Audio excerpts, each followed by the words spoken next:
Hey guys, I hope you're all having an amazing summer or winter if you're watching this in winter and autumn. Yeah, anyway. So I should have made this video like a month and a half ago, but I didn't, and I don't know why. I just kept putting it off. But not I don't even know why. Um this is my UCAS predicted grades like reveal, kind of like GCSE opening videos. I forgot what they're called, but anyway, can't believe I have.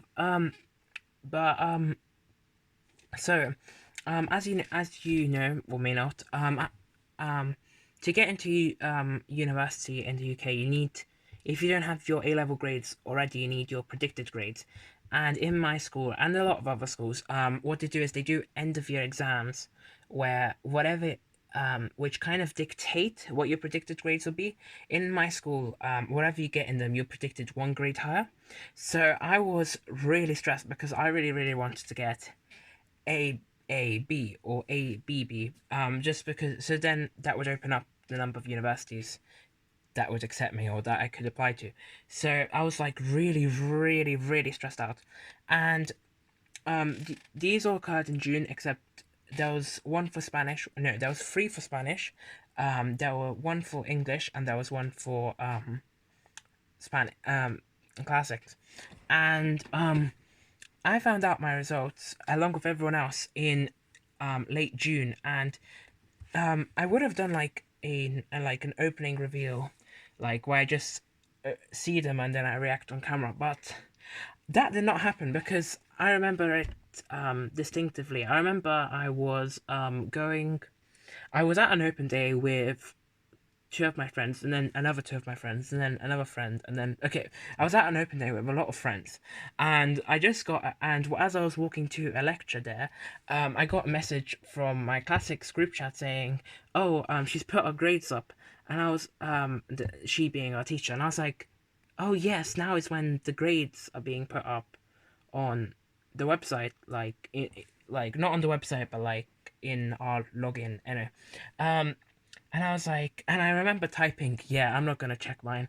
And I remember posting it on Snapchat saying, "I'm not gonna check mine." But that, as I was walking to the lecture, I just kept getting more and more stressed and more stressed. I kept thinking, "Okay, you're gonna be thinking about it during the whole lecture, and you're gonna like think, and you're gonna think about like you're not gonna be able to concentrate." So I was like, "Okay, I'll just take a sneak peek," and I go, and so then I decide to not only check my classics result, but also check my Spanish and English literature result, and wow, so this is what you're all waiting for. So this is what I said at the time. It said that in Spanish I got a B, in English I got a B, and in classics I got a C.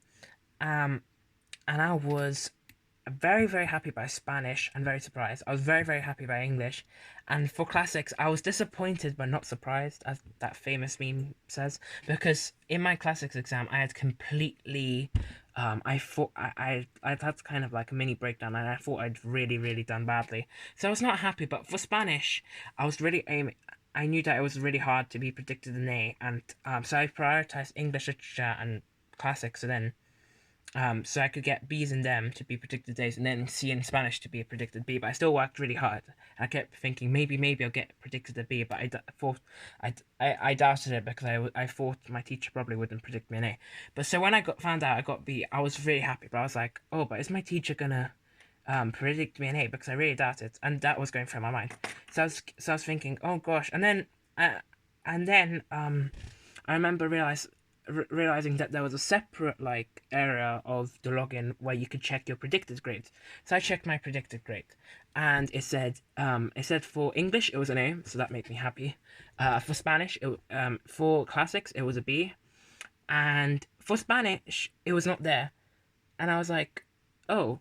So I was like, this is getting me really stressed, because especially because the day afterwards, I found this degree that I really liked, but it required an A in a modern language. So I was like, it was really racing on my mind, and and then this happened about a few days later. We had to go to one-to-one meetings with each of our teachers to discuss our tests and our predicted grades and targets for next year, etc., etc.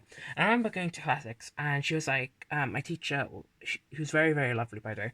I remember her asking, "Oh, so, what do you think?" And I was like, "Oh, I know that I got sick. I got a C, and I'm not too surprised because I know that I did not do as well because in the exam I got very, very stressed and didn't write enough and didn't write like well enough. I don't know how to explain, but and I was like, oh, I know that I got 65%, and she was like, oh, um the percentages aren't right because that's true because like for everyone it said like 65% or 75% or 85%, 55%, but it wasn't. So but anyway, and my teacher was like, oh, your grade was actually and I was like, oh, I know that I'm predicted a B. And my teacher was like, your grade was actually much closer to a B than a C. And I was looking through your paper and I realized that the main issue was timing. So I've decided to predict you an A. And I was like so happy. Like I was like, oh my gosh, which had meant that I was already predicted AA, and so I was like really really happy. Because that was what I was hoping for. So that made me really happy. And I went to like log in into the place with the predicted grades where so that I could send a picture to my mum. And I checked, and for Spanish, my teacher had put an A. So in the end, I was predicted AAA. So that made me really, really, really happy. So, oh gosh, like I just remember being so happy because I'd been so stressed. And it wasn't until like a few days. Here's me being negative. It wasn't for like a few days afterwards that I realized, oh, the crap, that's even more pressure. Um, but yeah. So I was really, really happy. Sorry that it took me so long to get to the point. I'm now gonna like go through each of the tests but very quickly. So for classic, so um it's true though, like in my school to get like the internal like grade boundaries because they change every year, and classics has a new specification, and um the results for that new specification are coming out this week, so we didn't really know what to put them. So to get a B you needed 70%, and that's for most subjects. And I checked, so I ended up getting, so I was literally 3 marks out of from a B. So I got 50 out of 75, and I had actually not done as badly as I'd feared. Like I got on the 30 marker because that was the real question that I thought I'd messed up. I got 20 out of 30, which I was hoping to get more like 24, 25, but I was but 20 like it was still decent considering how badly I thought I'd done. And for the rest of the questions, like I was just looking through it and I was thinking, what stupid mistakes. Like I don't know if anyone understands that, but yeah. So we've agreed that the main issue for me is time. Well, not just me, but like for is timing, because she said that she was confident that I knew all the content because I spent a long time throughout the year covering the content for that paper. So she said that the main issue is timings and to practice more out of class, and even in class, like and under pressure, so then I could improve. So that was the real. So that was how. So that's the target for Spanish. So as you know, Spanish was 3 exams. So it was the essay, it was the speaking exam, and it was the reading, listening, translation, summaries, etc. paper. That paper was long, but like I knew it was going to be long anyway. The paper next year is even longer. So, but for the for that long paper, it was much harder than any of the practice papers because this year we used the 2019 paper, so it was like literally like the paper that they gave us was like 2 weeks old, and usually they give them to you after like a few months or a year. So, and it was much harder than usual. Like I don't know why, but the examiners decided to make it much harder than usual.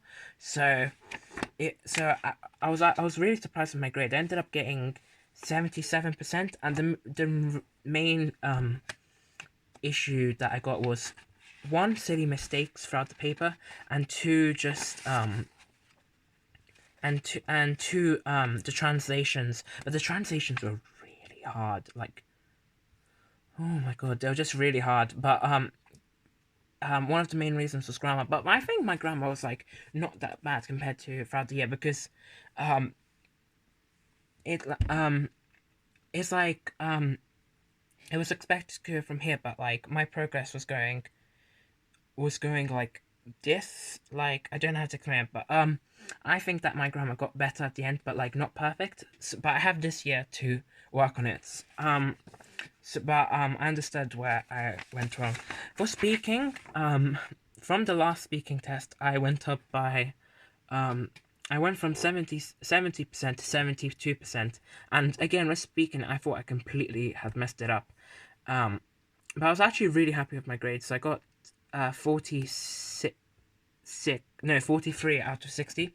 And the main issue was pronunciation. And I know that my pronunciation is bad. Like, even in English and even in Italian, especially in Italian, but even in English, like, my pronunciation's really not good. So I've been practicing, like, throughout the summer. I've actually been practicing a lot. Like, with my flashcards, if there's something that I regularly pronounce wrong, I write it in brackets, like the way how it's spelled. And like, I've learned a lot more. Like, now I I definitely know that double L is pronounced yeah, which I'd known, but I'd always forgotten. Well, not always, but I'd often forget. But now I'm super confident in it. Like, even now, if I see a surname with double L, or a name in English with double L, or just a word in English with double L, I'll pronounce it yeah. So, and I've just been practicing on Duolingo, like the speaking exercise, and saying more things out loud. So hopefully next year hopefully next year I'll be able to improve, because I'm really, really, really like working hard to get those A's.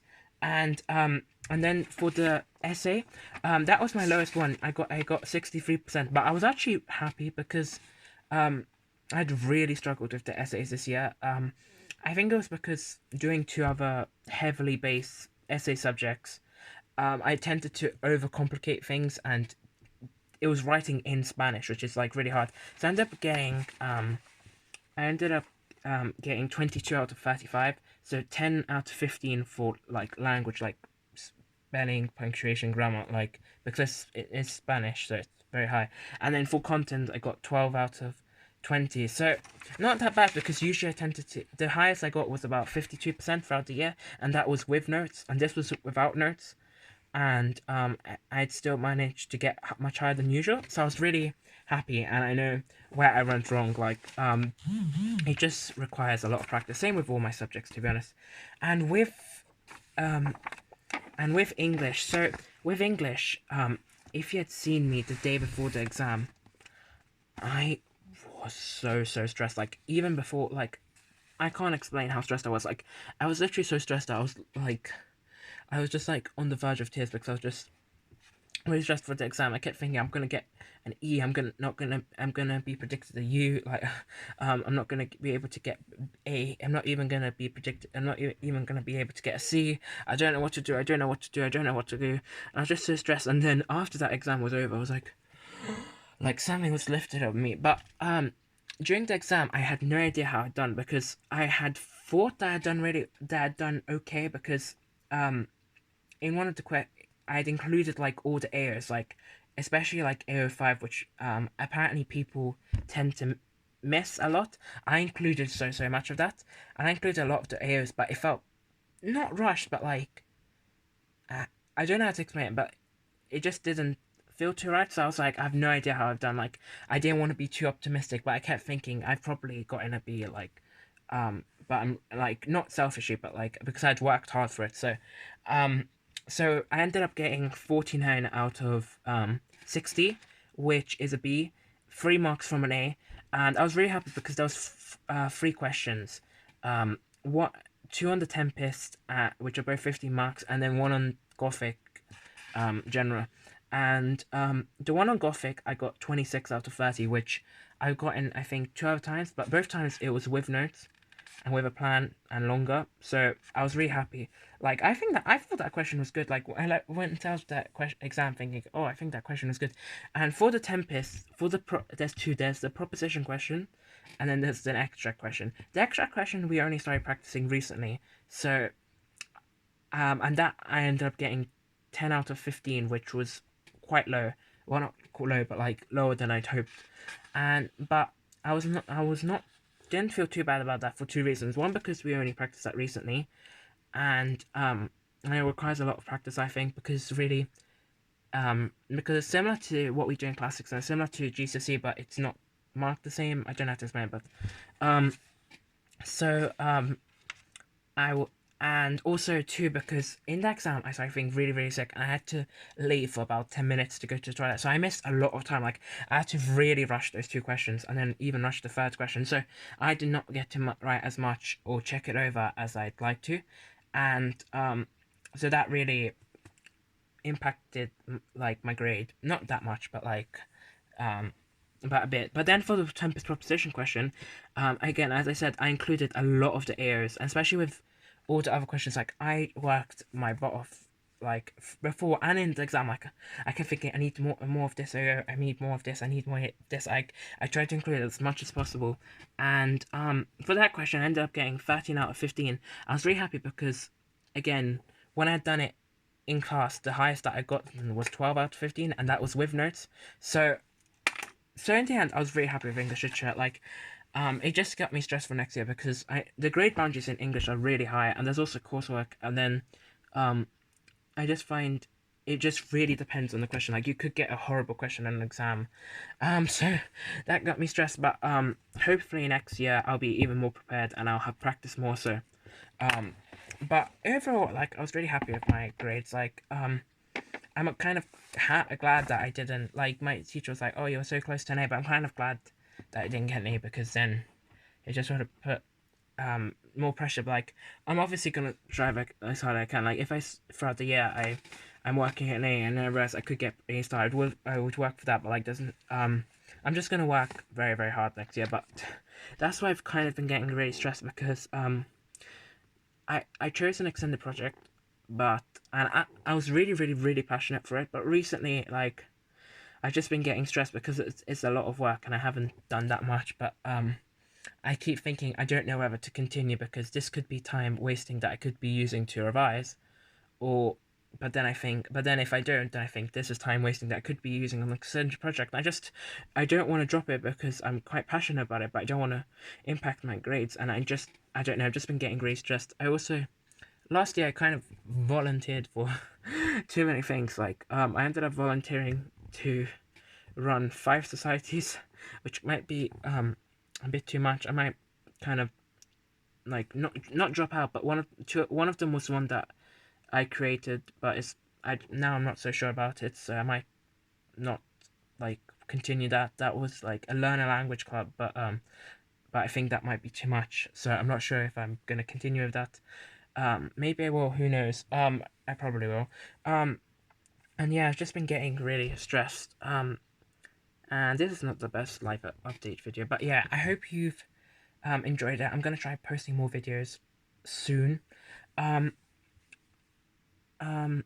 oh, and also something I forgot. So, in one of my previous videos, I was like, "Oh my god, I'm not so sure about what I'm gonna do at university anymore." But now, like, I think I've gotten there. Like, I think I'm just gonna continue with what I wanted to do because I was thinking about it and I thought that is actually what I really want to do, and it might be a risk, but I think whatever you take will be a risk because you're never going to be 100% sure if you enjoy it or if it will help. But like it's a risk that I'm willing to take because like I'm passionate about it. I was just having some doubts. I'm kind of glad I did, so then I have them then and not further down the line.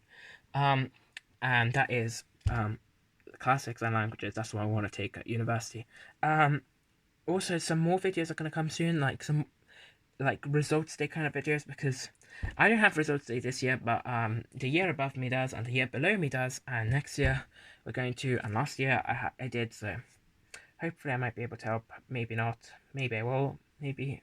And also I'm going to be posting some like how I thought my first year of A levels went, and some like sixth form and A level advice, like setting in work, making friends, etc., etc., and just overall subjects in general. But yeah, sorry, I thought this video was gonna be like 5 minutes long, and it's 20 minutes. So yeah, thanks for watching.